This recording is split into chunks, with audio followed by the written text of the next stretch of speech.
سيدنا محمد صلاة تخرج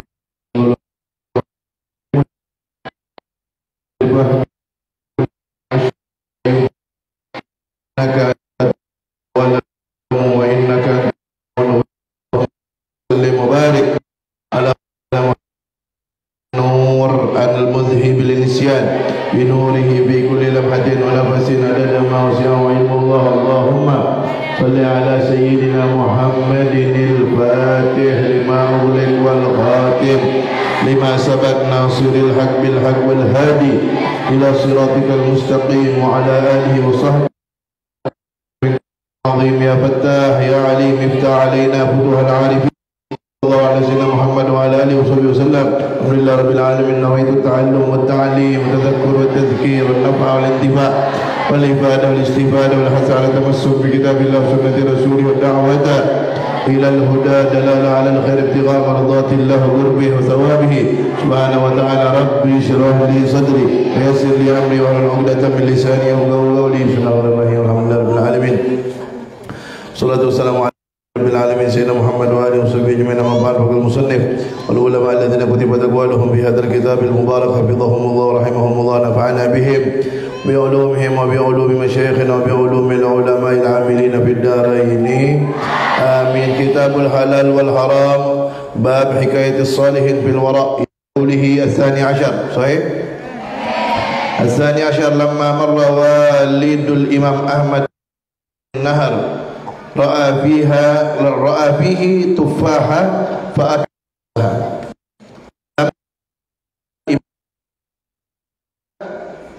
Ayah daripada Ahmad bin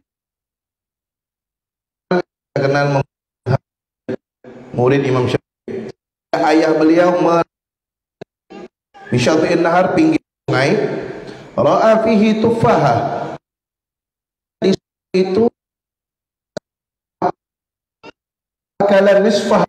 Maka beliau pun makan setengah daripada apel itu. Suma'ataba nafsahu, kemudian dia cela dirinya. Faqala, dia berkata kepada dirinya sendiri, kaifa saghali kaifa saghali aklu nisfi hadhihi tufaha wa lam takun li. Kenapa aku sampai memakan setengah daripada apel ini padahal bukan milikku? Fadhahaba ma'an nahri hatta marra bibaitin. Maka beliau pun mengikuti aliran sungai itu sampai menemukan suatu rumah. Fataraqal bab, maka beliau pun gedor pintu rumah itu.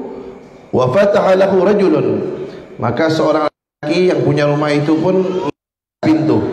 Wa qala lahu, maka kepada laki-laki yang membuka pintu itu, inni ra'aitu fin nari tufah, sesungguhnya aku melihat di sungai itu ada sebuah apel.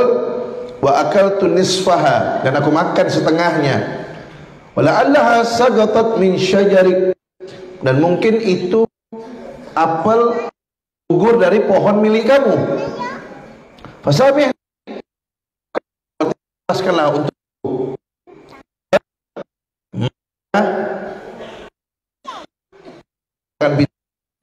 rumah itu, ya hadza, hei fulan, la usamihuk, aku tidak mau memaafkan kamu, aku tidak mau mengikhlaskan kamu terhadap setengah apel yang kau makan itu. Hatta tashtagila indi sanah, sampai engkau kerja denganku selama setahun. Karena ingin mendapatkan ikhlasnya setengah apel, rela kerja setahun. Fashtaghal, dia kerja. Ayahnya Imam Ahmad bin Hanbal kerja di rumah itu. Thumma qala lahu, setelah kerja setahun, ayahnya Imam Ahmad bin Hanbal kembali berkata kepada yang punya rumah, ini udah setahun nih saya kerja, samih nih, maafkanlah saya, ikhlaskan tuh setengah apel yang saya makan setahun yang lalu, ikhlaskan. Gal, yang punya apel bilang, la usamihuk, tidak, saya belum memaafkan kamu, saya tidak mengikhlaskan untuk kamu. Oh, setengah-setengah lempar kan? Udah kerja setahun tanpa gaji, masih belum diikhlaskan. Apa kata beliau? Apa kata yang punya rumah? La usamihum hatta tatazawwaja ibnati. Saya tidak akan memaafkan kamu sampai engkau menikahi putriku. Wahya amya wa bakma wa samma wahya muqadah. Putriku itu dia buta, bisu, tuli dan lumpuh. Cukup lengkap. Buta, tuli, bisu, amya. Amya itu untuk muannas, buta artinya. Bakma, bisu, somma, tuli, moga ada lumpuh. Bisa dibayangkan sendiri lah tu, cuma model. Bagaimana maka ayahnya Imam Ahmad bin Hanbal pun berkata kepada apel tu, akatun nisfatu faha wa atazawwaju ibnatak bi hadhihi sifat. Saya cuma makan setengah apel, tapi engkau suruh saya kahwin dengan putri kamu yang sifat itu bentuknya. Mahada. Apa ni? Oh, kalau bahasa kita tu benar-benar sikit. Nah, itu kalau bahasa Pontianak ni. Yang benar kalau bahasa Jakartanya. Oke. Kalau bahasa Jakarta. Ya. Dia remah dia. Bahasa Inggris Timur.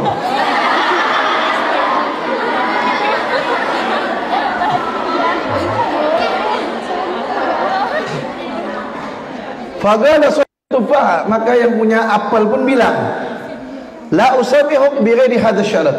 Aku tidak akan mengikhlaskan kamu, memaafkan kamu selain dengan syarat ini. Inilah syaratnya. Selain ini tidak ada syarat. Fagala, maka yang ayahnya Imam Ahmad bin Hanbal berkata, enggak ada syarat ni lah, aku terimalah syarat ini, kata dia. Bayangkan tu, saking mau dapatkan ikhlas setengah apel.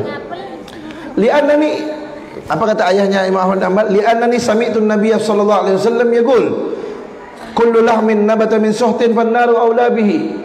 Kata beliau, sesungguhnya saya mendengar Nabi Muhammad sallallahu alaihi wasallam bersabda, kullu lahmin, setiap daging, nabata min suhtin, yang tumbuh dari sesuatu yang haram, fan-naru aula bihi, maka neraka lebih pantas untuk memakan. Syahidain fasyahida ahlal agad, maka panggil dua orang saksi, langsung dinikahkan. Wa idza sahibut tufaha ya'ti bibnatihi, kan yang punya itu membawa putrinya, wa yudkhiluha ghurfatahu, itu putri dimasukkan ke kamar ayah Imam Ahmad bin Hanbal, dimasukkan ke kamarnya. Liyadkhula 'alaiha,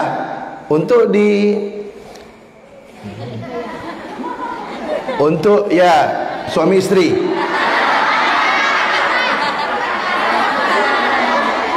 Liyadkhula 'alaiha zawjuha lailan, untuk agar suaminya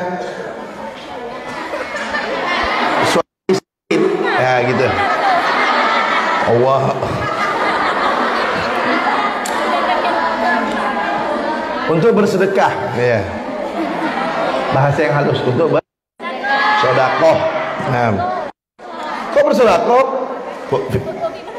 Wa fi bud'i ahadikum sedekah, kata Nabi dalam hadis. Setiap suami istri itu itu sedekah, kata Nabi. Itu nilainya sedekah pahala. Jadi kita bahasakan sedekah aja. Nah, terus anak perempuan yang sudah dinikahkan itu dibawa ke Imam Ahmad bin Hanbal, masukkan ke kamarnya. Falamma dakhala 'alaiha, maka ketika ayahnya Imam Ahmad ini masuk, artinya ingin ketika berjumpa dengan dia, fa idza hiya jamilah, ternyata cantik. Laisa fiha aib, tidak ada kekurangannya, sebagaimana yang disifatkan tadi itu.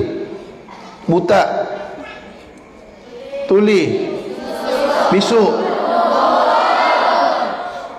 Buta, tuli, bisu, lumpuh. Tidak ada sifat itu.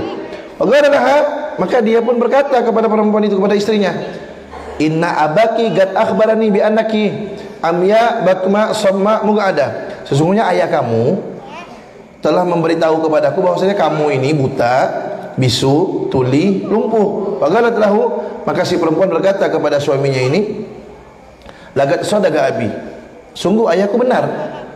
Innahu akhbaraka bi annani amya, sungguhnya dia memberitahu kamu bahwasanya aku ini buta, li anna aini lam tanzur ila ma harramallah.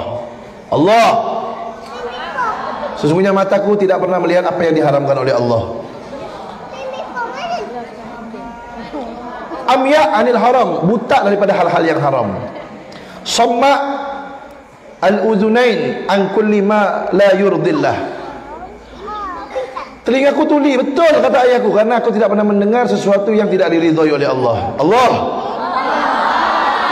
Bakma, bisu.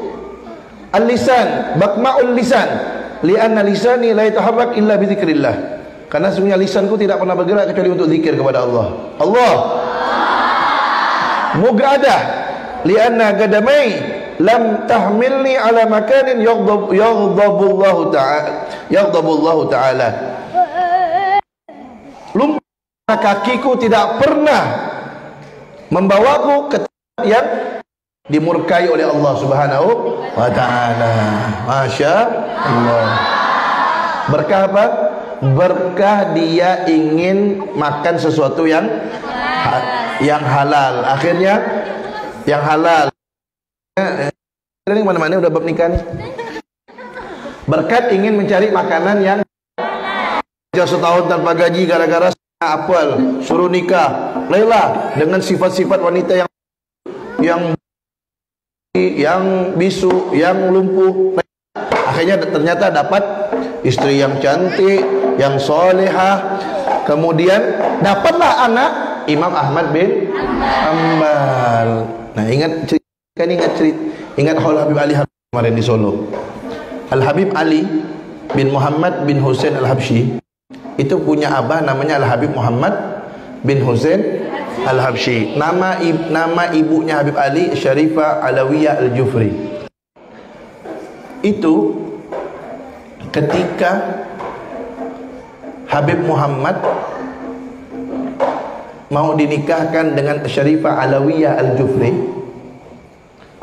disebutkan dalam beliau kemarin, itu omong-omongannya baru mau dinikahkan waktu duha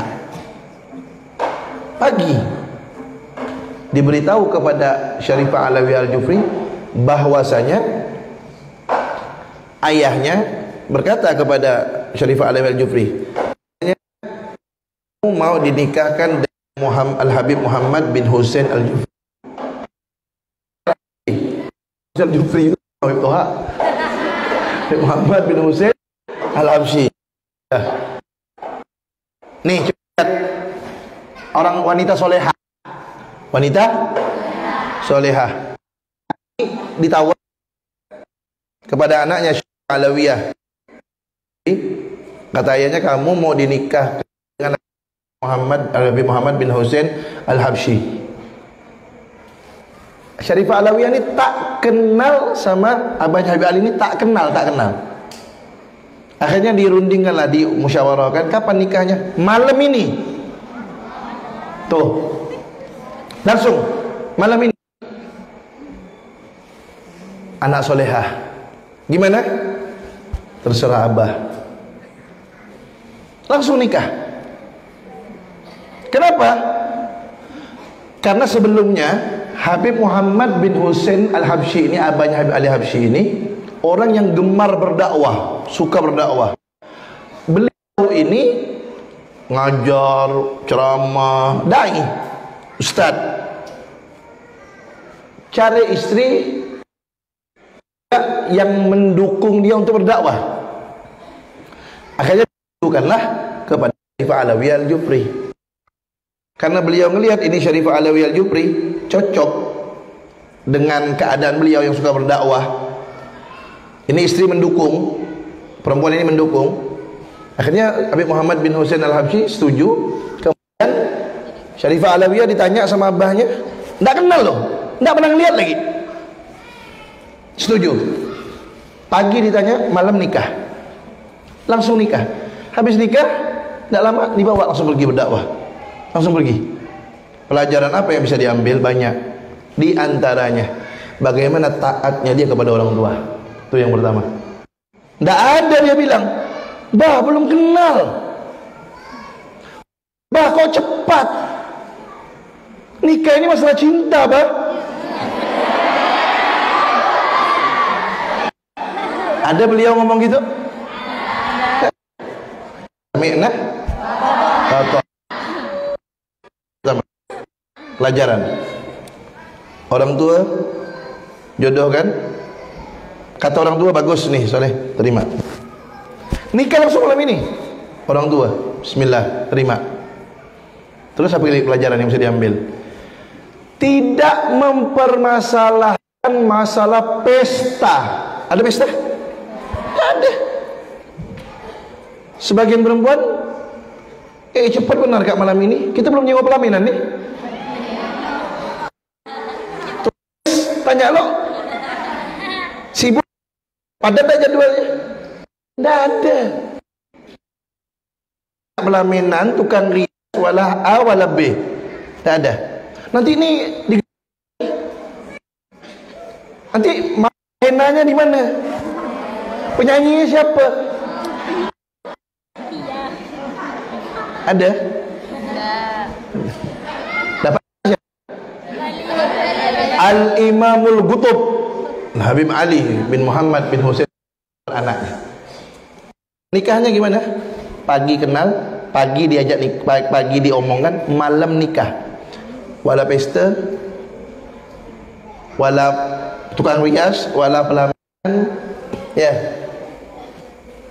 wala ditunda-tunda. Anaknya Habib Ali bin Muhammad bin Husain Al-Habsyi. Tuh, pelajaran mana? Pelajaran. Maaf, banyak sekarang tuh kita lihat, ya Allah sedih tengoknya. Banyak wanita, Allahu Akbar, ketika mengadakan resepsi pernikahan bukan ngikut adat Islam, ngikut adat Barat yang bukan Islam. Apa di antaranya? Lempar bunga ke belakang. Yang dapat bunga nanti dia kawin. Memang bunga yang ngatur jodoh. Tuh. Yang lakukan siapa? Orang Islam. Apa lagi? Acara ngundang organ tunggal, dangdutan, joget laki-laki perempuan, macam diskotik. Ya. Habis acara resepsi selesai, kumpul laki-laki perempuan di situ. Dia berjoget. Musik macam musik diskotik. Berjoget laki-laki perempuan, perempuan angkat tangan gini. Ya kan? Tahu kan kalian kan? Tahu apa tak tahu? Banyak macam itu. Ayo, banyak apa sedikit? Banyak. Yang joget pakai kerudung, joget laki-laki perempuan macam diskotik.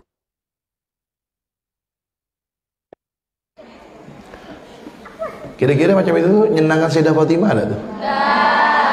Nyenangkan apa nyedih kan? Tinggal kalian pesta macam itu? Kalau orang tua kan? Aisyah paling kuat ya. Kalau orang tua kalian mau gimana?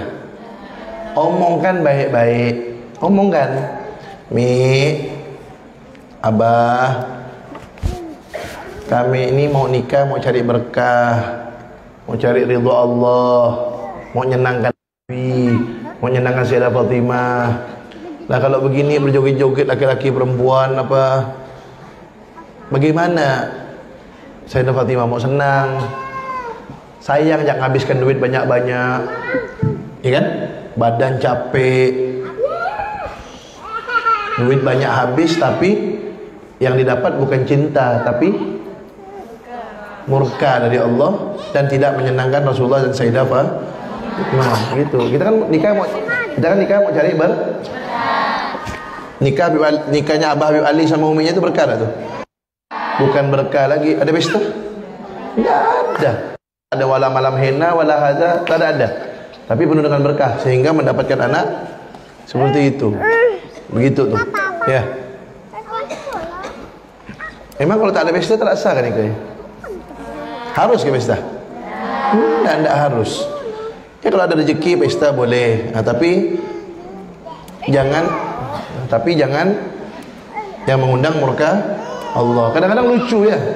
Kadang-kadang lucu. Di tempat acara tuh ditulis mohon doa restu. Mohon doa restu dari siapa? Ya, kira-kira kalau acara seperti itu direstui Allah tak tuh? Enggak, makanya enggak usah. Jangan banyak-banyak. Nah, kemudian Al-Thalith Ashar, yang ke-13. Kanat li ahli Tarim managib hasanah.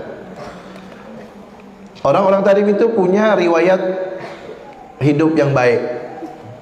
Wa dzakaru min jumlatiha annahu dakhala rajulun min baiti Jubair fi sabiqiz zaman ila Tarim hamilan zimalah mamlu'ah balahan. Jadi mereka menyebutkan bahwasana di antara riwayat hidup yang baik di Tarim itu, dakhala rajulun, ada seorang laki-laki masuk min baiti Jubair fi sabiqiz zaman, dari rumahnya Jubair di zaman dulu nih. Itu laki-laki dari daerah Baiti Zubair namanya. Datang ke mana dia? Masuk ke Tarim. Bawa zimalah itu wadah.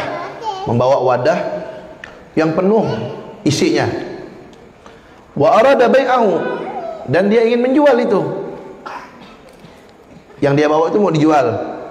Falam yanfuq lahu wala ahadun sawmahu, tapi tidak ada orang yang menawar barang dia itu. Tidak ada orang yang mau belinya. Fadajara minhu fatarahu inda babi ba'dil makhazin ala dakkah. Akhirnya dia kecewa, dia lemparkan itu barang yang dia bawa yang mau dijual itu, tidak ada yang mau beli, dia lemparkan di depan rumah seseorang, depan rumah penjaga itu dilemparkan.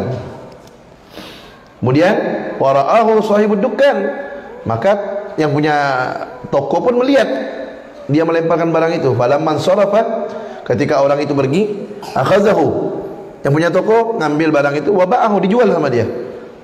Wa mayyaza tamanahu, dia pisahkan duit itu, dia pisahkan. Jadi orang ini bawa barang tak laku, lemparkan di depan toko, bisa dia pergi. Akhirnya yang punya toko lihat, diambil, dijualkan. Habis dijualkan, dipisahkan duit itu tuh. Wa baqiya yatasabbab fihi bi bai'in wa shira'in hatta raba wa zada.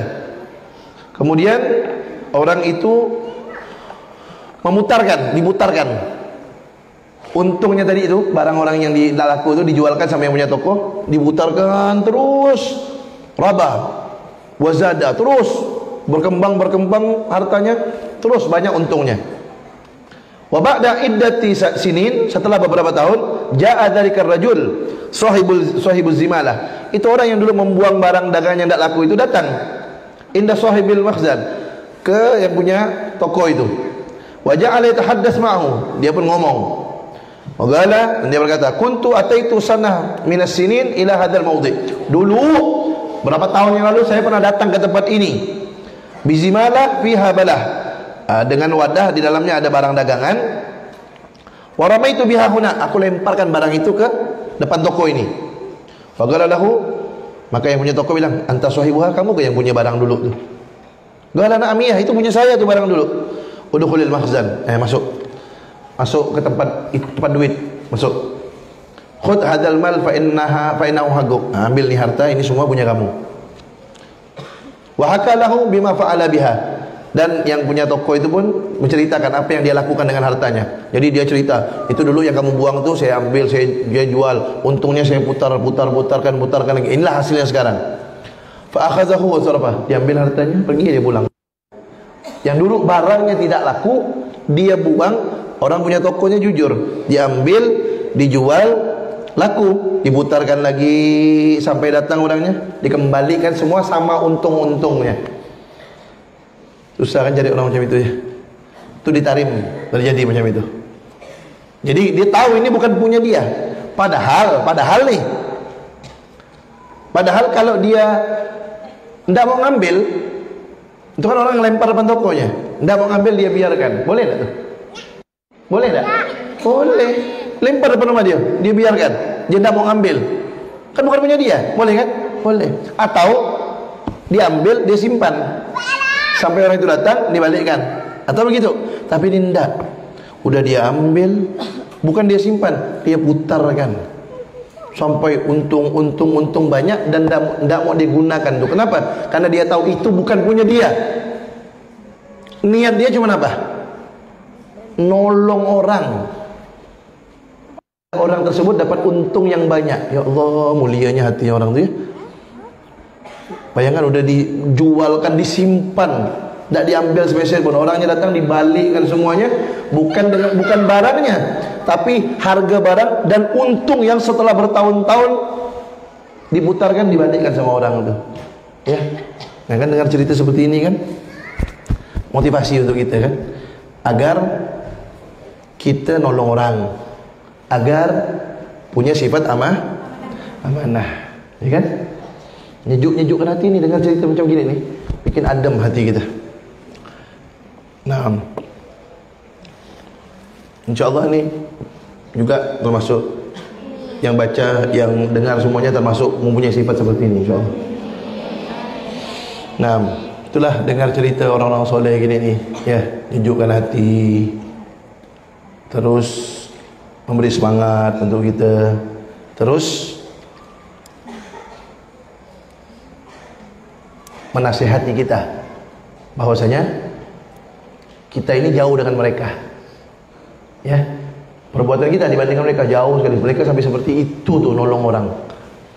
Jadi itu nasihat, kalau bahasa kasarnya tamparan buat kita, ya, betapa mereka tuh nolong orang sampai seperti itu. Jadi jangan dengar cerita seperti itu nasihat yang sangat berarti buat kita, menyemangatkan kita, menyejukkan hati kita. Cerita-cerita seperti ini. Sumpah, baca ya cerita-cerita seperti ini, ya, obat bagi hati. Dengar cerita orang soleh. Nah, umat ya ukhta Bishrin al-Hafi ja'at ila al-Imam Ahmad bin Hanbal rahimahullahu taala rahmatullahi wa nafa'ana bih. Diceritakan saudari daripada Bishr al-Hafi. Imam Bishr al-Hafi ini, Imam Bishr, namanya Imam Bishr, dijuluki Al-Hafi karena beliau tak pakai sendal, nyeker kalau jalan. Saudarinya beliau, saudaranya Imam Bishr ini datang kepada Imam Ahmad bin Hanbal dan berkata, "Wagalat, ya Imam," dia berkata, "Wahai Imam," Imam Ahmad bin Hanbal maksudnya, "Inna nagzilu ala sutuhina fatamurru bina masyailul zahiriyah."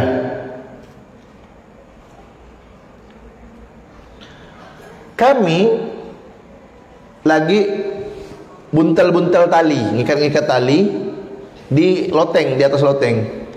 Tiba-tiba lewat pelita penerang milik pemerintah.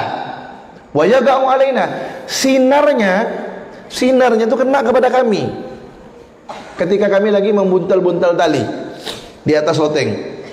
Fa hal yajuzul ghazlu syu'aiha, apakah boleh kami itu melanjutkan buntal-buntal tali itu, nganuk-nganuk tali itu, menggunakan cahaya yang lewat milik pemerintah itu? Bagaimana? Imam Ahmad, man anti, kamu siapa?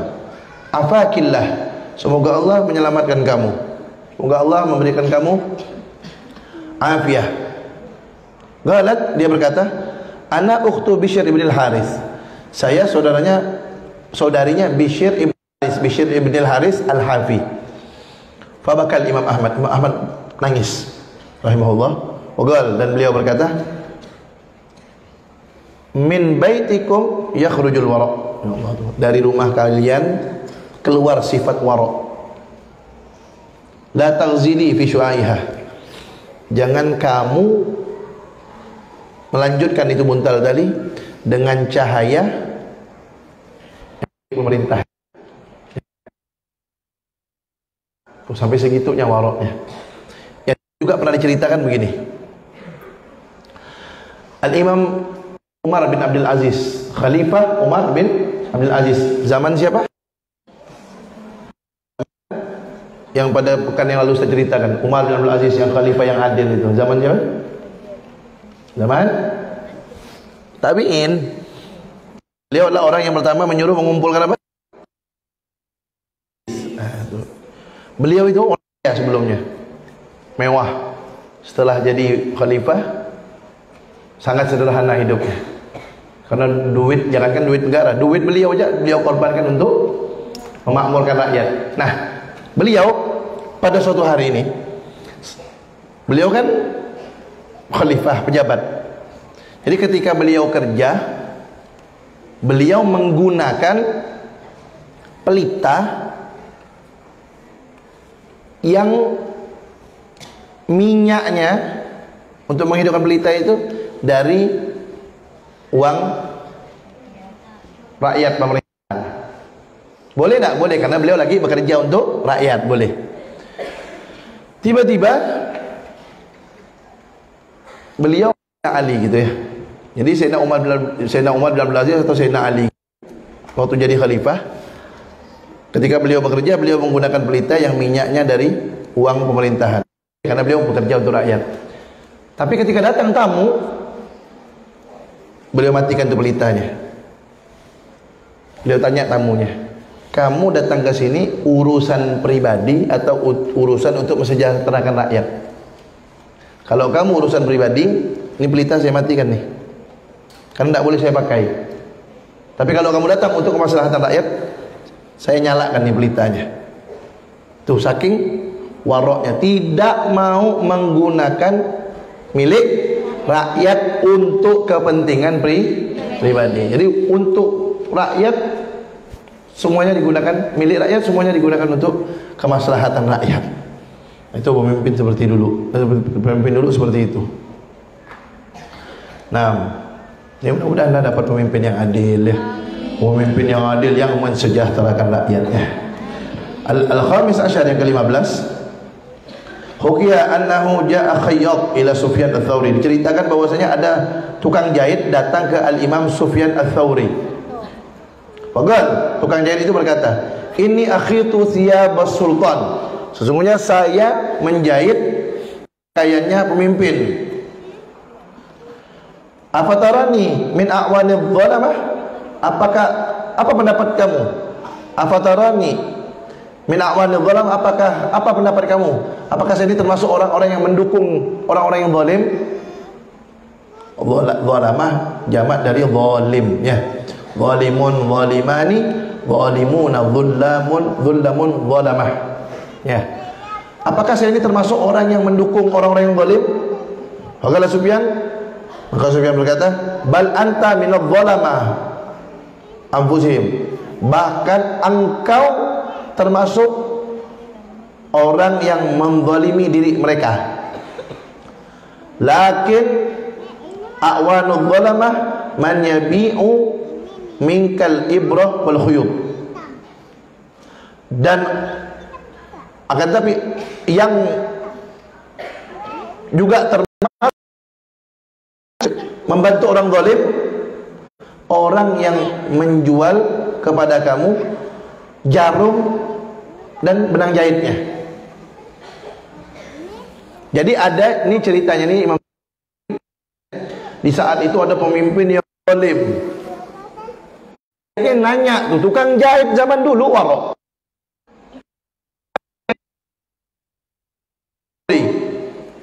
wahai Imam Sufyan Ats-Tsauri, bagaimana pendapat kamu?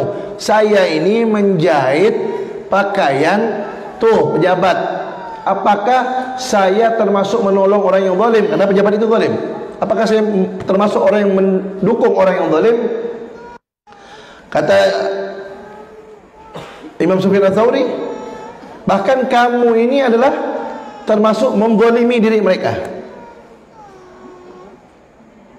Bahkan orang yang menjual jarum sama benang jahit itu juga termasuk zalim. Kalau dia tahu bahwasanya jarum yang dijual dan benang jahit yang dijual digunakan untuk menjahit dan orang zalim.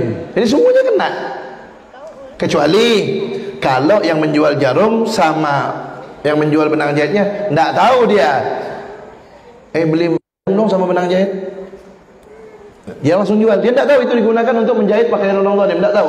Tapi kalau dia tahu itu akan digunakan untuk menjahit pakaian orang zalim, maka yang menjual jarum, yang menjual benang jahit, yang menjahitnya semuanya termasuk orang-orang yang membantu kezaliman. Nauzubillah min dzalik. Itu pelajaran. Apa lagi contohnya? Ada orang bandar narkoba, beli nasi atau beli makanan kepada seorang. Ini yang jual makanan tahu nih bandar narkoba. Dia jual itu makanan ke bandar narkoba. Sama, dia menolong untuk al-i'anah, maksiyah. Menolong kemaksiatan adalah maksiat. Tidak boleh. Bandar narkoba, beli makanan dijual, dia makan, itu makanan, nanti dia gunakan jasadnya untuk melakukan perbuatan haram. Tadi itu, kenapa tidak boleh menjahit pakaian dia? Karena nanti pakaian itu akan digunakan oleh dia untuk berbuat Begitu juga makanan yang dijual kepada bandar narkoba atau penjual minuman keras dan lain-lain. Itu makanan akan masuk ke perutnya dan akan membuat badannya bisa kuat untuk bergerak melakukan perbuatan yang haram, sama dosa. Nah, pokoknya menolong kemaksiatan maksiat. As-sadis asyar, yang ke-16, kana Syekh Al-Arif Billah Al-Haris Muhasibi. Beliau iza madda yadahu ila ta'amin fihi syubhah.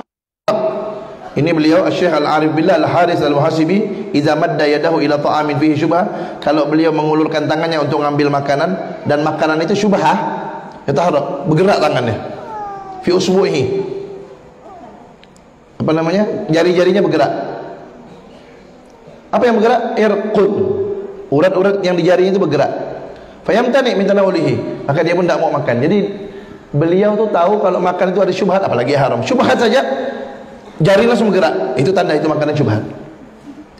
Lah, pertanyaannya, kalau Syekh Al-Arif Billah Al-Haris Al-Muhasibi ini, beliau kalau mengulurkannya ke makanan yang syubhat, tahu jarinya bergerak, kok Sayyidina Abu Bakar pernah makan makanan yang beliau tahan lagi, kok tangan Sayyidina Abu Bakar tidak bergerak?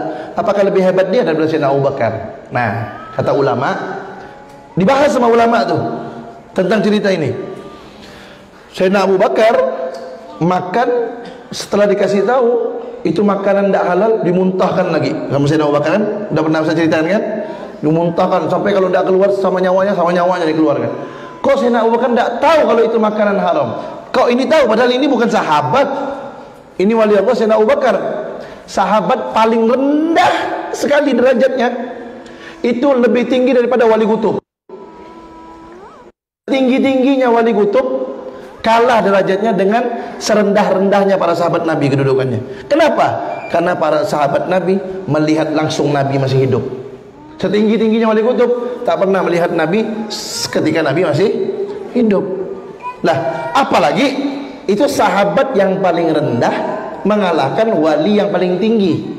Apalagi Sayyidina Abu Bakar Siddiq, sahabat yang paling tinggi derajatnya, makhluk paling mulia setelah Nabi dan Rasul, Sayyidina Abu Bakar Siddiq. Terus kok beliau tidak tahu? Tidak bergerak tangannya kalau itu makanan haram. Ini bergerak. Kata ulama, Sayyidina Abu Bakar Siddiq itu pembawa syariat. Beliau makan haram tidak tahu, beliau muntahkan lagi, itu jadi pelajaran untuk umat. Artinya kalau ada umat yang terjadi pada dirinya itu makan sesuatu yang haram masih bisa dimuntahkan, muntahkan. Karena beliau pembawa syariat. Kenapa? Penerus Nabi. Kalau beliau ini kan karomah. Beliau bukan pembawa syariat. Ini yang wali Allah ini bukan pembawa syariat. Kalau Sayyidina Abu Bakar itu istilahnya asy-syari'. Apa? Asy-syari'. Artinya syariat apa? Pembawa yang menentukan hukum. Nah, kalau beliau tidak menentukan hukum, kenapa? Hukumnya sudah ketahuan, hukumnya sudah ada. Apa hukumnya sudah ada? Kalau makan makanan haram masih bisa dikeluarkan, keluarkan, udah ada hukumnya. Nah kalau beliau tidak, hukumnya udah ada. Jadi beliau ini bukan syari', bukan pembawa syariat. Nah, kalau Sayyidina Abu Bakar pembawa syariat, kenapa? Pengganti Rasulullah, khalifah beliau khalifah. Khalifah memimpin umat Islam, Rasulullah SAW. Kalau mau urusan karomah, jangan lawan Sayyidina Abu Bakar. Ini tahu, Malaikat Jibril itu pernah ditanya sama Rasulullah. Dalam kitab Nasaihul Ibad itu disebutkan, Malaikat Jibril pernah ditanya oleh Rasulullah, coba ceritakan saya tentang kebaikan Umar. Rasulullah bertanya kepada Malaikat Jibril, ceritakan kepada saya tentang kebaikan Umar bin Khattab. Apa kata Malaikat Jibril? Au makna qaulihi, kalau lautan air-air yang ada di dunia ini dijadikan tinta, ranting-ranting pohon dijadikan pena, itu tak bisa menghitung kebaikan Umar. Udah? Sedikit apa banyak tuh kebaikannya? Lautan airnya dijadikan tinta, ranting pohon yang ada di dunia dijadikan pena, tidak bisa ngitung kebaikan Sayyidina Umar. Setelah itu Rasulullah tanya lagi, bagaimana kebaikan Abu Bakar? Apa kata Jibril? Kata Malaikat Jibril, Umar hasanatun min hasanati Abi Bakrin. Umar itu satu kebaikan dari kebaikan yang dimiliki Abu Bakar. Coba ente bayangkan, Umar saja kebaikannya air lautan, ranting-ranting yang dijadikan pena tidak akan mampu menghitung kebaikan Umar. Saking banyaknya. Tapi sebanyak-banyaknya kebaikan Umar itu hanya satu dibandingkan kebaikan Abu Bakar. Berarti kebaikan Sayyidina Abu Bakar jauh berlipat ganda daripada Sayyidina Umar. Tuh. Apalagi cerita karomah. Itu bedanya kata ulama. Sayyidina Abu Bakar kenapa tidak bergetar tangannya ketika menyentuh sesuatu yang haram? Karena beliau pembawa syariat, menentukan hukum. Kalau beliau ini kan enggak. Nah, wallahu a'lam bissawab. Ya Rabbana darabna bi an tarafna wa annana asrafna ala ladha ashrafna fatuh arsil likulli hawba astur lana al-awrati wa binir rawati waghfir liwalidina rabbi wa mauludina wal ahli wal ikhwani wa sa'iril khillani wa kul lidhi mahabbah au jiratin au suhbah wal muslimina ajma'in. Amin rabbi subhan wa julan manna lalib bisabil minna il-mustafa rasuli nahba bikulli suli sallallahu alaihi addal habbi wa alihi wa sahbihi aidaratushi suhbi walhamdulillahi fil bad'i wa tana'i hamdan kathiran lahim mahabbatin nas ya Rabb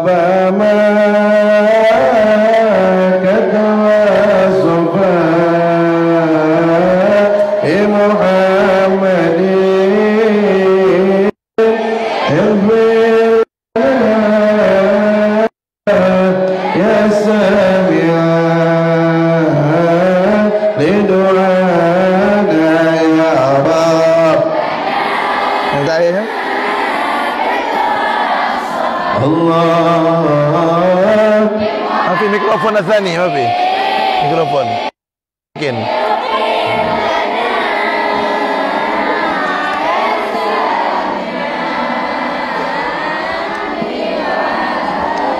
Uktum hawa in arad taridana wahzartu bi hurbi sirrina lisiwana ya Rab kada wasafa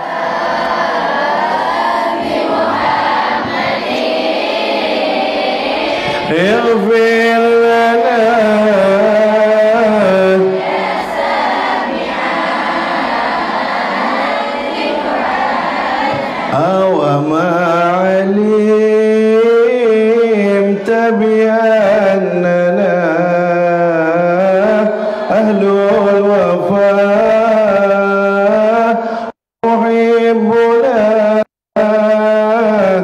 أزالتا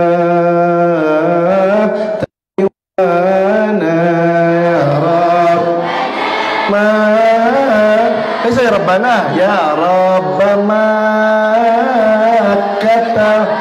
as-Safa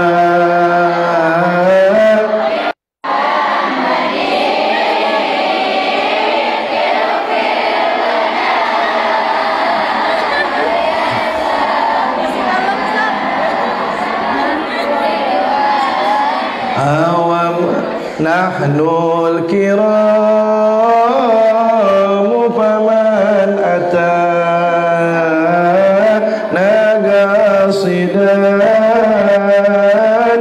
نال السعادة عندما يلقانا يا رب تتوصفا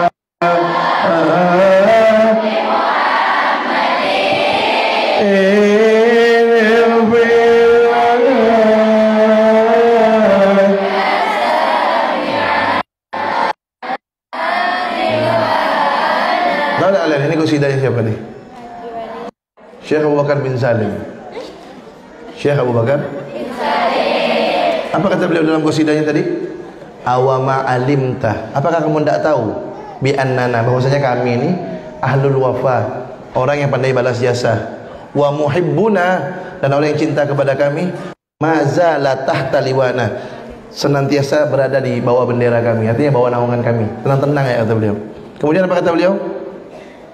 Nahnul kiram, kami orang-orang mulia. Ini bukan sombong. Ini beliau ngomong begini karena datang dari Allah, madad namanya. Ya. Wali kutub nih beliau, Syekh bin Salim. Apa kata beliau? Nahnul kiram faman atana qasidan. Kami orang mulia. Siapa datang kepada kami dengan tujuan yang baik, nalas sa'adata, dia akan dapatkan kebahagiaan. Indama, ketika yalgona, ketika berjumpa dengan kami. Qasidahnya Syekh bin Salim. Tahu itu Syekh bin Salim?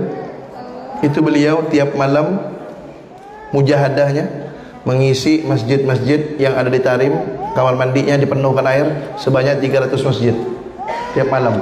Tak pakai mesin, narik dari sumur 300 masjid tiap malam. Mau musim dingin, musim panas, beliau lakukan. Syekh bin Salim, wali kutub, insyaallah. Naam, wallahu alam bisawab. Teman-teman.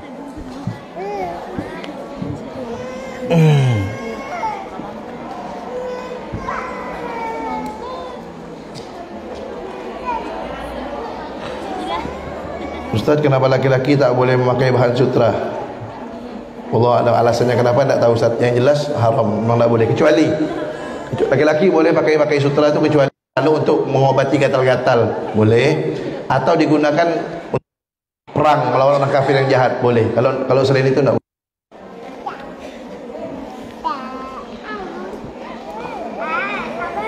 Paman anak meninggal.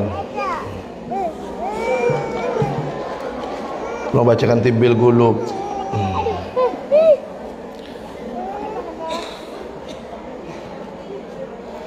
Ustaz, kemarin anda pergi ke syirka kantin, terus ada duit jatuh, orang yang nemukan duit ini nanya ke kita, jadi itu duit kita tapi bukan duit kita, jadi duitnya ni sama kita, banyak amat kitanya. Orangnya tu kasih ke kita, kita apa kata kita. Jadi macam mana lah tu Ustaz? Taruh situ, umumkan berapa duit dulu. Kalau sekiranya duitnya tak nak dicari orangnya 400, kan kira-kira kalau 400 rupiah kalian cari tak kalau duit kalian? Cari. Jadi apa rupiah? 400 rupiah cari. Tak ada. Ini baku Belanda. 400 rupiah cari kata dia. Geli hati suci geli hatinya. Ya. Jadi cari cari. Tulis pengumuman di sini ada duit hilang. Ya. Sampai ada orang datang, tak datang, sumbangkan ke pondok. Niatkan untuk dia. Ustaz, bagaimana caranya kita mau mengeluarkan makanan yang haram yang masuk ke dalam tubuh kita? Muntahkan kalau masih bisa. Sedangkan pas kita makan, kita tak tahu kalau itu makanan haram. Sama kalau saya nak makan tak tahu, dah makan baru tahu. Muntahkan.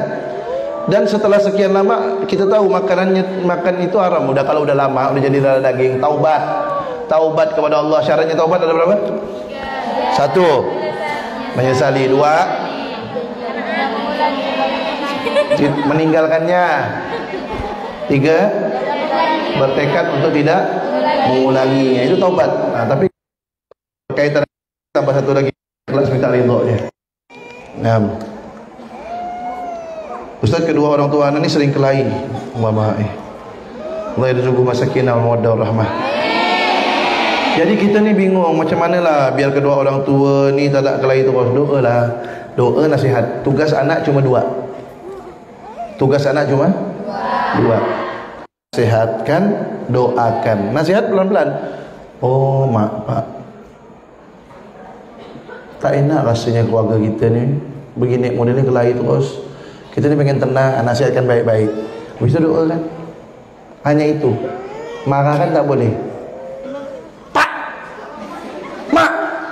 Malah kelahian terus.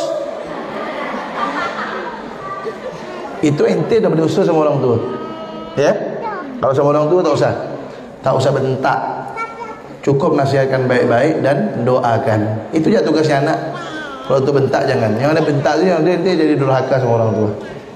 Nah.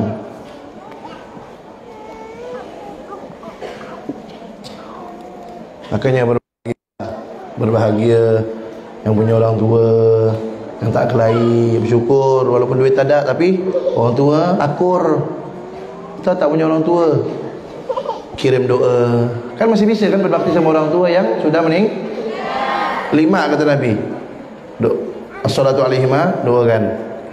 Istighfar lahuma, istighfar untuk orang tua. Wa infadu ahdihima min ba'dihima, laksanakan janji yang belum ditunaikan.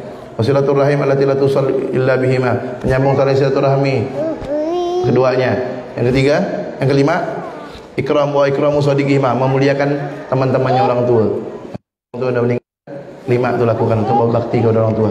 Doakan, istighfar, kemudian laksanakan janji yang belum ditunaikan, sambung silaturahminya. Dulu orang tua itu pernah kelahi, misalnya pernah bertengkar, datangi orang itu minta maaf. Kemudian yang kelima, muliakan teman-teman orang tua yang masih hidup. Ya, yang masih hidup orang tuanya, jangan dikecewakan. Kalau kalian tu punya orang tua yang masih hidup, apalagi masih lengkap abah uminya, lihat kawan-kawan nanti yang tak punya orang tua tu, kan? Dengan begitu kalian bersyukur, ya Allah masih punya orang tua lah, gitu. Alhamdulillah, a'lam bishawab. Al-Fatihah ila hadratin Nabi sallallahu alaihi wasallam. Wa ila arwah ikhwanihi wa nabi abuzani wa sahabata bin muhajirallahu wa sallam wa Muhammad ali ba'ala al-ba'la bismillahirrahmanirrahim.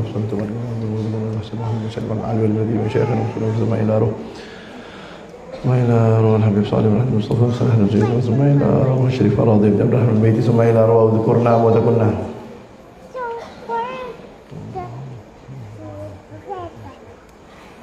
ونعم Assalamualaikum warahmatullahi wabarakatuh. Berkati hadal kitab yarzuquna walidna jami'a syekhina jami'a ahbabina tulal umur biridha baraka bis sihha wal afiyah wal wada wal ulum an-nafi'ah wal barakah fid dunya wal akhirah. Ijtima' ma'ana khairil bariyah fid dunya qabla al-akhirah qadatan wa nama lana subhanahu wal arzaq wal barakah al wasi'ah. Haysiyah wal manawi wa nadhir yarzuquna al azwaj as-salihin at-tayyibin al jumal al-dhahir al-batin al-ahdina al-bidil ghaliya man awsabna salihin al-Fatihah.